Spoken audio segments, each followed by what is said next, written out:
कृष्ण।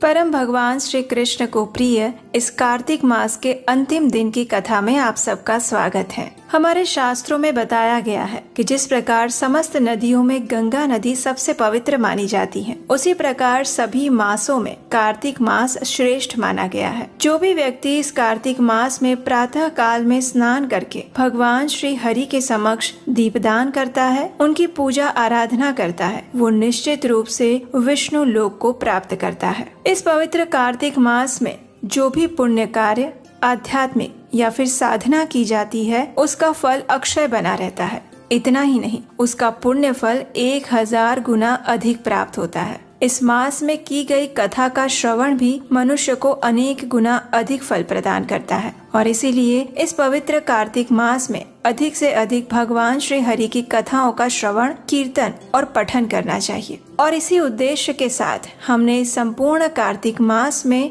परम भगवान श्री हरि की सुंदर पौराणिक और प्रमाणभूत कथाओं का श्रवण किया। इसी कथा श्रृंखला की आज अंतिम कड़ी है। तो चलिए आज के कार्तिक विशेष कथा महात्म्य श्रृंखला के अंतिम अध्याय का आरंभ करते हैं। नैमिषारण्य में एकत्रित ऋषियों ने श्री सूत गोस्वामी से पूछा, हे सूत गोस्वामी, कृपया आप हमारी एक शंका का समाधान करें। हमारा प्रश्न ये है कि दूसरे मनुष्यों द्वारा किया गया पुण्य भी क्या किसी और को लग सकता है या फिर बिना पुण्य किए भी पुण्य का फल मिलता है? तो इसके उत्तर में श्री सूत गोस्वामी कहते हैं, हे ऋषियों, सतयुग के अंदर एक व्यक्ति द्वारा किया हुआ पाप या पुण्य कर्म संपूर्ण राष्ट्र को भुगतना पड़ता था। त्रेता युग में ये पुण्य कर्म सिर्फ ग्राम को भुगतना पड़ता था। द्वापर युग में एक व्यक्ति द्वारा किया गया पाप और पुण्य समस्त कुल को भुगतना पड़ता था और इस कलयुग में स्वयं यानी कर्ता को ही पाप और पुण्य लगता है। एक ही पात्र में भोजन करने वालों को पाप और पुण्य का आधा आधा हिस्सा मिलता है। जो व्यक्ति पर निंदा करता है, दूसरों के लिए कटु वचन बोलता है, उनकी कटु बातें सुनता है या फिर चिंतन करता है, तो उसको भी पाप और पुण्य का फल मिलता है। और इसीलिए कहा गया है कि ना तो किसी की निंदा करनी चाहिए और ना ही किसी की निंदा सुननी चाहिए, क्योंकि अगर आप किसी की निंदा सुनते भी हैं तो भी आपको निंदा करने वाले के पाप का आधा हिस्सा भुगतना पड़ता है। पराये धन को चुरा कर किसी का दान देने वाला भी पाप का फल भोगता है। हे ऋषिगण, पाप पुण्य के उपदेशकर्ता को छठा अंश मिलता है और प्रजा का छठा अंश राजा को मिलता है। इसी प्रकार शिष्य से गुरु, पुत्र से पिता और स्त्री से पति भी छठा अंश प्राप्त करता है। इसलिए बिना दिए भी एक दूसरे को हम पाप और पुण्य के फल आदान प्रदान करते रहते हैं।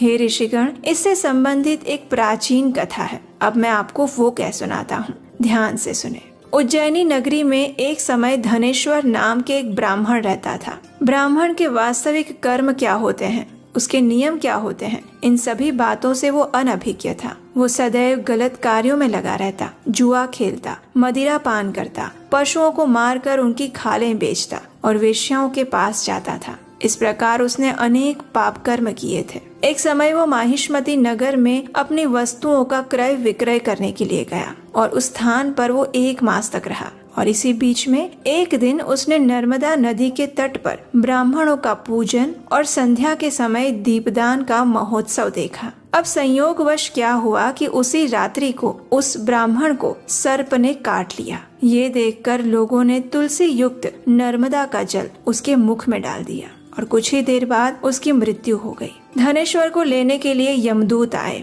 और उसे उठाकर ले जाने लगे। यमराज की आज्ञा से नर्क में जाकर उसे खौलते हुए तेल में डाला गया। जैसे ही यमदूतों ने उसे खौलते हुए तेल के कढ़ाई में डाला तो उन सबको आश्चर्य हुआ कि वो उबलता हुआ तेल बिल्कुल ठंडा हो गया। और इस आश्चर्य को करने वाला समाचार उन्होंने यमराज के पास जाकर भी कह सुनाया। और उसी समय नारद मुनि भी यमलोक की यात्रा करते हुए वहां पहुंचे थे। यमराज ने उनका स्वागत सत्कार किया, उन्हें बैठने के लिए आसन प्रदान किया और उसके बाद उन्होंने इस आश्चर्यजनक घटना को भी नारद मुनि को कह सुनाया। ये सुनकर नारद मुनि ने कहा, हे यमराज, इसमें आश्चर्य की कोई बात नहीं है। हालांकि धनेश्वर महापापी था, लेकिन उसने कार्तिक मास के व्रतकर्ताओं की संगति की थी। उसने एक दिन जीवन के अंतिम समय में नर्मदा नदी के तट पर ब्राह्मणों को कार्तिक मास का पूजन और उद्यापन करते देखा था और इसी के कारण उसके समस्त पाप कर्म नष्ट हो चुके थे। उसने मुख में तुलसी युक्त नर्मदा का जल लिया था और उसके कानों में श्री विष्णु के नामों का स्वर पड़ रहा था और उस समय उसने मृत्यु को प्राप्त किया था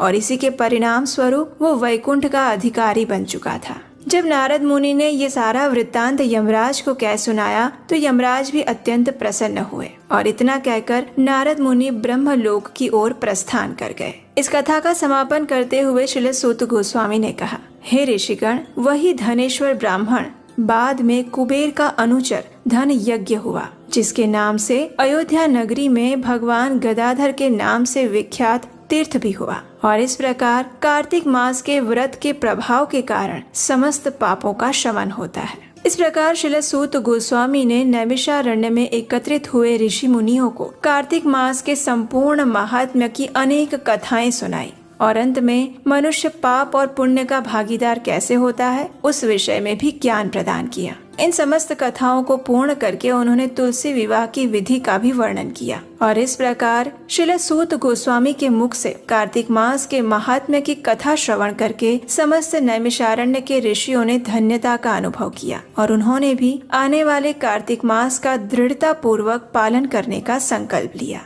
तो इसी के साथ आज की हमारी कार्तिक मास कथा यात्रा का अंत होता है। लेकिन जैसा कि हम हमेशा कहते हैं, ये अंत नहीं आरंभ है, क्योंकि आने वाला मार्गशीर्ष मास है। भगवान श्री कृष्ण भगवत गीता में कहते हैं कि सभी मासों में मैं मार्गशीर्ष हूँ, यानी कि मार्गशीर्ष मास भगवान को अत्यंत प्रिय तो है ही, लेकिन भगवान स्वयं के साथ उसकी तुलना करते हैं, यानी कि वो भी सर्वश्रेष्ठ मास है। और इस विशेष मास में भी हम आपके लिए पुराणों और ग्रंथों से मार्गशीर्ष मास की विशेष कथाएं लेकर आने वाले हैं। तो उसे याद से सुनने के लिए और कार्तिक मास की ही तरह पवित्र मार्गशीर्ष मास का भी पालन करने के लिए आपके अपने चैनल को याद से सब्सक्राइब करके रख लीजिए, नोटिफिकेशन ऑन कर लीजिए। और अगर अभी तक आपने हमारा व्हाट्सएप ग्रुप ज्वाइन नहीं किया है तो नीचे डिस्क्रिप्शन में लिंक दिया है, उससे ज्वाइन कर लीजिए। इससे आपको सभी कथाएं प्रातः काल में सरलता से मिल जाएंगी। इस संपूर्ण कार्तिक मास का पालन करने का आपका अनुभव कैसा रहा, ये आप हमें याद से आज के इस वीडियो के नीचे कमेंट बॉक्स में लिखकर जरूर बताइएगा। क्या हमारे द्वारा सुनाई गई कथाओं से आपको कोई लाभ मिला? क्या हमारे द्वारा बताई गई पूजा विधि आपको सरल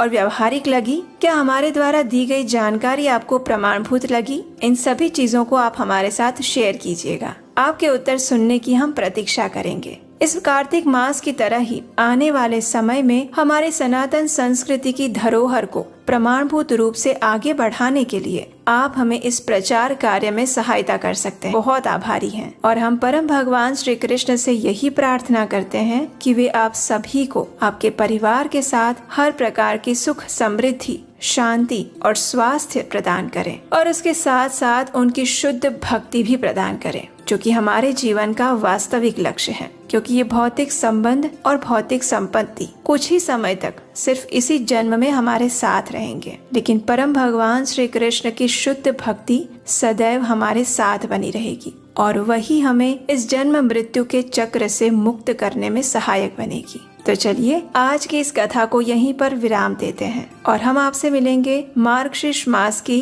और अन्य